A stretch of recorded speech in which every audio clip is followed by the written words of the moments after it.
আসসালামু আলাইকুম বন্ধুরা, কেমন আছেন? আজ আমি বাসি রুটি দিয়ে পাকোড়া বানাবো। রুটিগুলো প্রথমে আমি কেচি দিয়ে ছোট ছোট করে কেটে একটু পানি দিয়ে ভিজে রেখেছিলাম, অল্প একটু পানি দিয়ে। আর চিড়া চিড়া ধুয়ে এমনিতেই রেখেছিলাম, এমনিতেই ফুলে ভিজে যাবে, পানি দেওয়ার দরকার নাই। আর আলুকে আমি ভর্তা বানিয়ে নিয়েছি। আমি বাসি রুটি, আলু আর চিড়া তিনটা মিক্স করে একটি পাকোড়া বানাবো। এই যে এখানে দেখুন, চিড়া ধুয়ে নিয়েছিলাম, ভিজে গেছে, রুটিও ভিজে গেছে।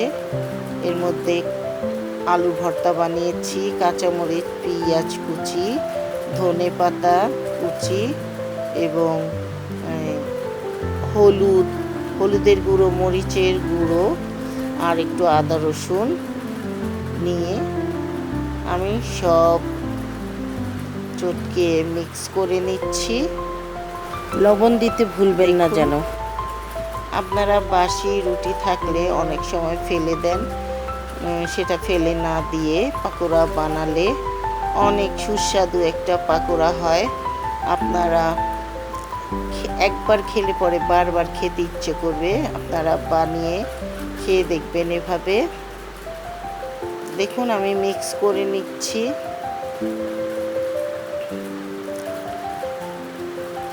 এখন সেট হওয়ার জন্য আমি 10 মিনিট এভাবেই রেখে দেব।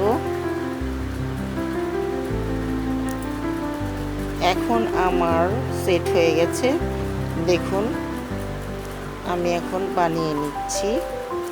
আপনারা গোল করেও বানাতে পারেন, চ্যাপ্টা করেও বানাতে পারেন। আমি রোলের মতো বানিয়েছি, দেখুন কি সুন্দর রোলের মতো। এভাবে বানিয়ে দেখুন আমার সবগুলো বানানো হয়ে গেছে। এখন আমি তেলে ভেজে নেব।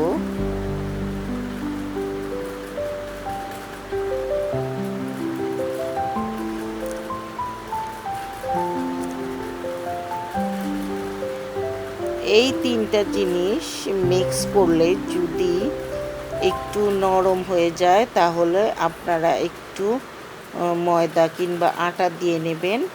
সেটা দিলে একটু টাইট হবে আর ভাঙবে না। ডোটা একটু শক্ত বানাতে হবে। দেখুন কি সুন্দর হয়েছে। এইভাবে বানিয়ে খেয়ে দেখবেন, অনেক মজা।